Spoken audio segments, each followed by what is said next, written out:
guys! Welcome to my class. Please subscribe so that you will be notified on the next math lesson. Then like and share so that you can also help other students. Our topic for today is to compute with scientific notations. You are going to learn it here, the easy way. We are going to learn today how to add, subtract, multiply and divide with numbers written in scientific notations. Let us work on this example so that you will be guided. We are going to deal first with addition of numbers written in scientific notation. Evaluate the expression 6.89 times 10 raised to the power of 4 plus 9.24 times 10 raised to the power of 5. Express the result in scientific notation. Let us write the number below so that we can work on it. You can notice that the exponents are not the same. We cannot add numbers if the exponents are not the same. So we're going to make it the same first. I want you to remember this, guys. When we are moving the decimal point going to the right, we are going to subtract the exponent. Since we need to make the exponents the same, we are going to subtract 1 from 5 so that both the exponents will become 4. Accordingly, we are going to move the decimal point 1 place to the right. So, 2.21 will become 22.1. Subsequently, we have the same exponent now. 1.88 times 10 raised to the power of 4 plus 22.1 times 10 raised to the power of 4. Accordingly, we can add now 1.88 plus 22.1. And we can just bring down the notation of 10 raised to the power of 4. Let us simplify the addition 1.88 plus 22.1. It will give us 23.98 times 10 raised to the power of 4. I want you to recall the meaning of scientific notation. Scientific notation is a number written between 1 and 10 multiplied by the power of 10. 23 is not between 1 and 10. What are you going to do? We are going to move our decimal point 1 place to the left. Then, we are going to add 1 on the exponent. Accordingly, our answer will become 2.398 times 10 raised to the power of 5. Okay? Let us work on this example dealing with subtraction. Evaluate the expression 9.78 times 10 raised to the power of 9 minus 32,800,000. Express the result in scientific notation. Let us write the numbers below so that we can work on it.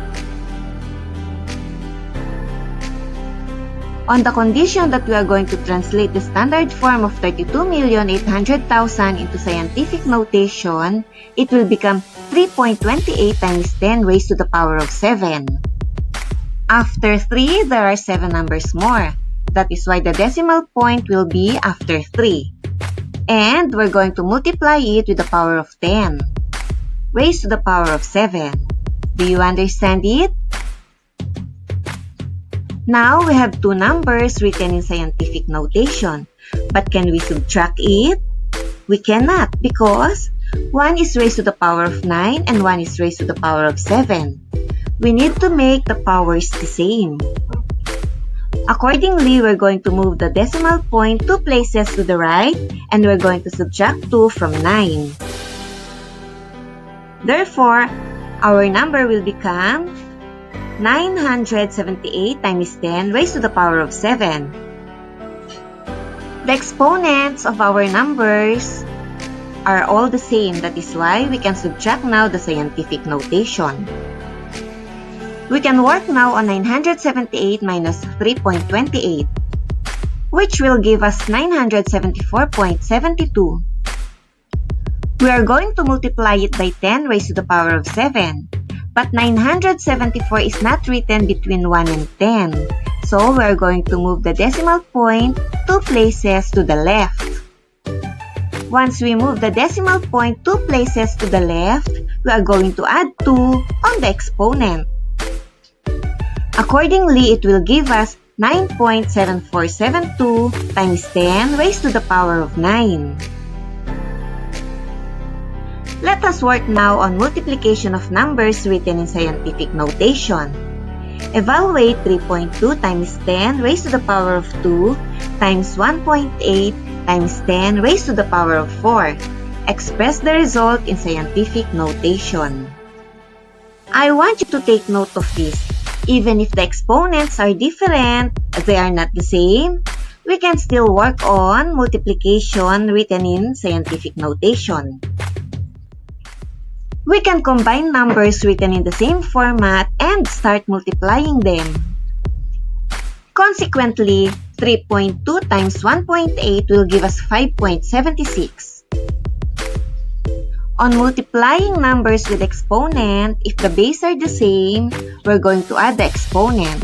Accordingly, we're going to add 2 plus 4. And it will give us 10 raised to the power of 6. For that reason, our answer is 5.76 times 10 raised to the power of 6.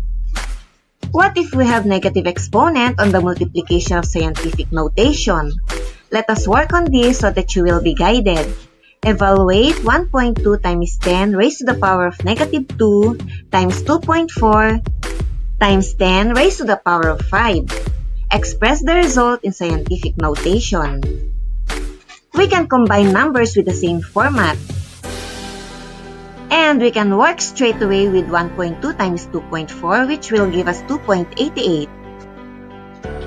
On multiplication of numbers with exponent, if the base are the same, we're just going to add the exponent. Therefore, 10 raised to the power of negative 2 times 10 raised to the power of 5 will give us 10 raised to the power of negative 2 plus 5, which will give us 10 raised to the power of 3. Subsequently, our answer will be 2.88 times 10 raised to the power of 3. What about on division of scientific notation? Let us work on this. Find 12 times 10 raised to the power of 5 all over 3 times 10 raised to the power of 2. Always remember to combine numbers with the same format.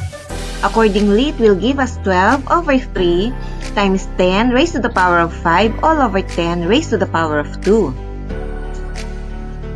12 divided by 3 will give us 4.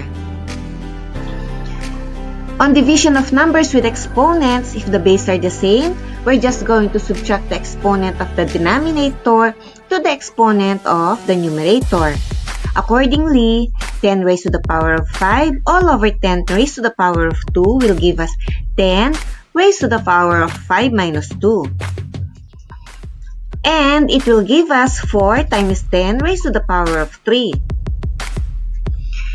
To wrap it up, in addition of numbers written in scientific notation, we cannot add it if the powers of 10 are not the same.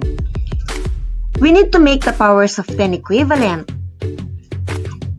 In this case, we can move the decimal point one place to the right, meaning we're going to subtract 1 from the exponent. Accordingly, 2.21 times 10 raised to the power of 5 will become 22.1 times 10 raised to the power of 4. Likewise, on the last row of numbers, our answer is 23.98 times 10 raised to the power of 4. I want you to take note that scientific notations are written in numbers between 1 and 10 multiplied by powers of 10. And in this case, it is 23. So, to make it between 1 and 10, we need to move the decimal point one place to the left. On moving the decimal point one place to the left, we need to add 1 on the exponent. And we can come up with 2.398 times 10 raised to the power of 5. Now guys, I want you to take note of this. If you're going to move the decimal point to the right, you're going to subtract from the exponent. But if you are going to move the decimal point to the left, you are going to add to the exponent. I want you to take note of this guys. If the numbers are not on the same format, we cannot work on it. we need to make it on the same format. On dealing with addition and subtraction of scientific notation, we need to make the powers of 10 the same. Okay? And always remember that scientific notation are numbers written between 1 and 10 only. Numbers between 1 and 10 multiplied by powers of 10. Okay? Accordingly, on multiplication of numbers written in scientific notation, multiply the numbers straight away. Then, add the exponent of 10. While on divisions of numbers written in scientific notation, we need to combine the numbers with the same format. Divide the real numbers right away and subtract the exponent of the denominator from the exponent of the numerator. I will never stop reminding you what Sheikh Zayed wrote for us. Education is like a lantern which lights your way in a dark alley.